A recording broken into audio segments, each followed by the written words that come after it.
Hi, how's it going, guys?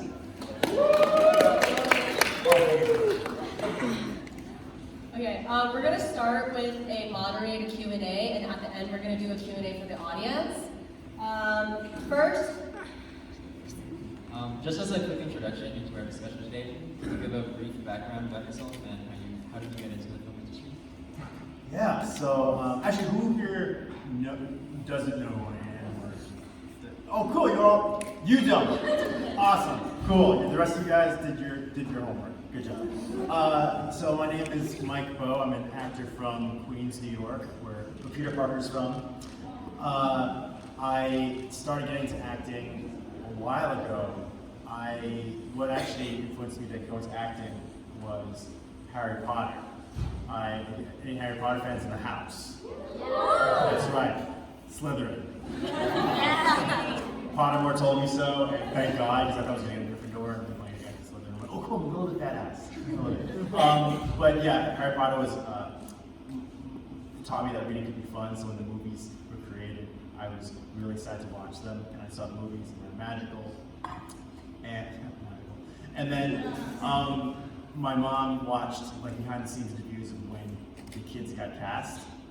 And at the time, actors to me were like human, like Brad Pitt was Brad Pitt, Tom Cruise was Tom Cruise. It might as well have been like an alien race. So this is the first time I saw kids who were my age talking about how they got cast in these roles. And I was like, wait, this is a job? But also kind of like in a cool way to cause this much enjoyment and magic across the world, right? So that's the first time I was like, Mom, could you help me go into acting, get an agent, all this stuff, because I don't know anything about it. I was like 10 years old. And she was like, the only person that we know who's an actor is my sister's best friend. And she's a pretty blonde, blue-eyed actress. And she says, it's even hard for her, and you see people like her on TV all the time.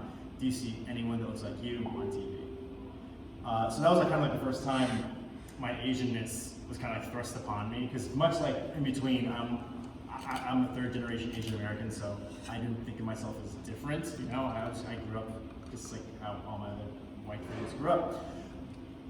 But I don't know if it was a mixture of stubbornness and determination, but I was like, yeah, I want to try anyway. Yeah, Mom. So she was like, okay, well, you just want it right now. You have to prove yourself. You're not auditioning for anything. You audition for, you're not taking any classes, so you have to prove yourself. But the thing was, I was the most scared, like, introverted kid ever. Like, a lot of people were surprised to hear that I was an introvert. This has been from a lot of practice, and a lot of putting myself out there. At my core, I'm like the shy kid who like doesn't want to wants to stay like by his mom when I was a little kid. So public speaking and being an actor was the scariest thing to me. Luckily, my very first audition was for a claustrophobic guy trapped in an elevator. So it was great. It was like my first foray into method acting. I was there when I went on stage in my high school. Like my whole body was numb. And also this was the era of William Hung, right? American Idol. So I was like prepped with these panel of judges are ready to not support me, they're ready to make fun of me, right? But I did that first audition, and I can't believe I walked off the stairs at the stage without falling, because I just couldn't feel my whole body. I didn't get cast in that role, but I got a supporting role, and then that led to bigger and bigger roles. Eventually I was getting the lead in plays, and then that started all of that, and eventually, it took a while, but by the time I graduated high school, I was like, Mom, I proved myself, right? Like, can you help me get an agent? And after all that, she was like, oh yeah, you have proved yourself, Michael. I have no idea how to get an agent, so like, good luck. But luckily I went to NYU, and then, long story short, I was acting outside of school, and then decided to try film school, and then met Wong Fu actually during the New York Times, and then got cast in shows, and this thing called the BCA Showcase, which brought me into LA, and now living the dream, living the acting dream. Awesome. So, of course, you've been in a couple of comic movies and shows, such as Maze Runner, Grey's Anatomy, and How to Get Away with Murder. How did these opportunities come about? So, those opportunities, most of them came about through my agent, give me auditions and everything. The Maze Runner one I'm particularly proud of because, so when I first started acting, a lot of the roles were very stereotypical. There were not that many roles for Asians in general, let alone for Asian guys. There was some more for Asian girls, and all the Asian guy roles, the small amount of roles that were Asian guys, were a lot of stereotypical, like the nerdy IT guy and like this and that, and they were Asian for a reason. And like I saw in the film, I didn't necessarily identify with those stereotypes, and my agents were saying like, yeah, you're kind of like the leading man type character, but not that character, but they're not writing those roles, so I was just kind of doing this weird in between stage. But when Maze Runner came out, I was obsessed, because I read the book, and it was just an Asian guy that was a heroic, athletic, it was like an athletic Asian guy who was like the leader of the runners, and I was, oh my god, this is me, this is perfect. So I auditioned for it, I got a couple of rounds in, and I got so into it that I made this trailer of myself as the character. Because like at the time there were like these X-Men movies that had the Magneto trailer, like the Mystique trailer. So I made this trailer of myself. So after a couple rounds, I didn't get it. My friend Ki-hung actually got it. But then they were auditioning for the other graders, and then they saw my tape that I made, that trailer, and they called me and they're like, wait, you made this? And I was like, yeah, and the tape's actually on my YouTube channel. But they were like, we are filming in Louisiana, and if you could fly yourself down here to audition for it, like we can't fly you out here because you didn't get the role yet, but if you fly yourself down here and audition for it, like I can say you have a really good shot in getting one of the graders. So I was like, screw it, let's do it. And then went there, auditioned, got that role. So it was kind of like, you know, not taking no for an answer, and it was one of the greatest experiences of my life. Like 3 months shooting the whole movie in Louisiana itself. Yeah, it was great. Awesome. So how do you usually prepare for a role? What's the training process like as you prepare for auditions?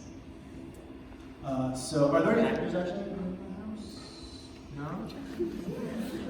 Well, so okay, yeah, we'll get into the nitty gritty of like the methods and stuff. But personally, I think like if I ever win an Emmy or an Oscar, I'm gonna thank my roommate first out in speech, because like he's gone over every audition I have gotten, whatever, because I really need to get it in my bones, like say it with someone. Did you guys see that movie Once Upon a Time in Hollywood? And how, well, in the movie Leonardo DiCaprio is like saying the lines with like a tape recorder. That doesn't work with me. I need like a real human person, because acting, good acting anyway, shouldn't be, acting is a bad word for it. If anything, it should be called humaning, because you're really dissecting what it's like to be a person, right? And what, like right now, this was a scene, you know, we're standing in a college setting, right, on peers and talking about, you know, motivations with acting. I'm not faking this, you know, I'm like actually trying to explain how my mental process. So, yeah, it's like doing that with a person. And then getting in your bones so you can play with it. Because the best lines from movies are always the lines that came like spontaneously, that were unplanned. Just like how right now, this conversation is like unplanned, you know? Anything can happen. You've also been in many different shows and films. What was your favorite role and why?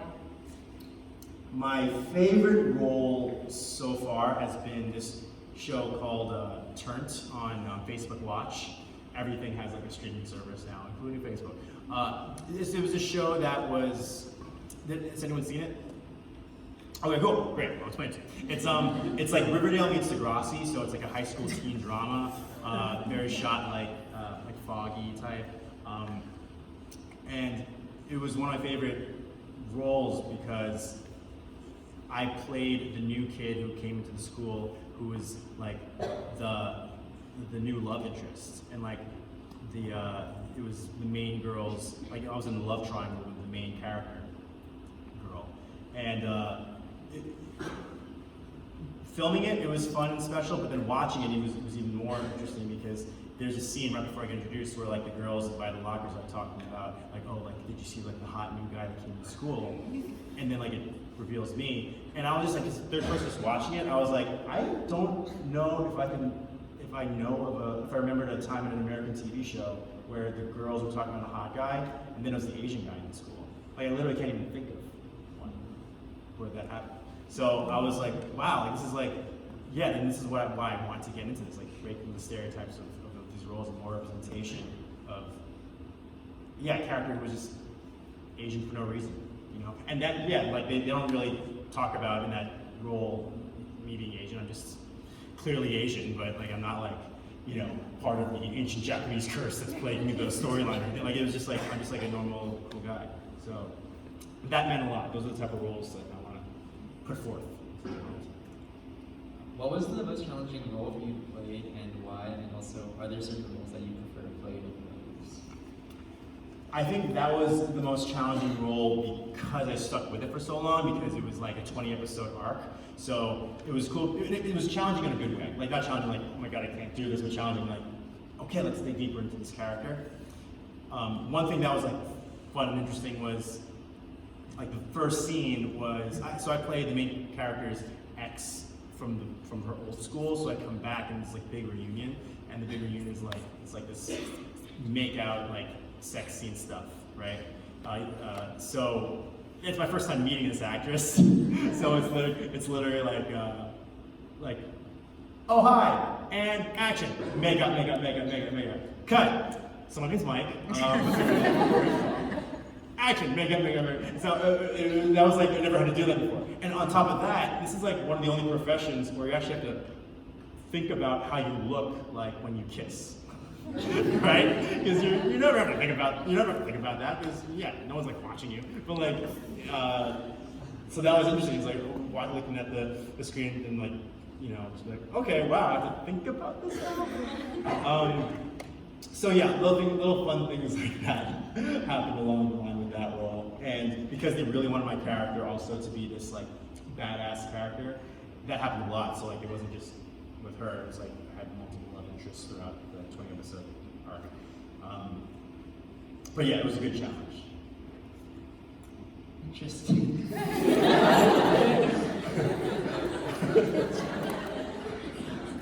Okay, kind of shifting away from more traditional acting questions, we know you've been in various Wong Fu Productions videos. Yes.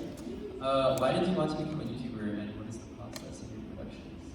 So Wong Fu actually inspired me to start my YouTube channel. I had always like filmed things growing up. YouTube didn't exist yet, and then when YouTube existed, I always wanted to put it out there, but I think it's a typical Asian feeling of like, I want it to be perfect. I don't just want to put stuff out there and be criticized. So it's that fear.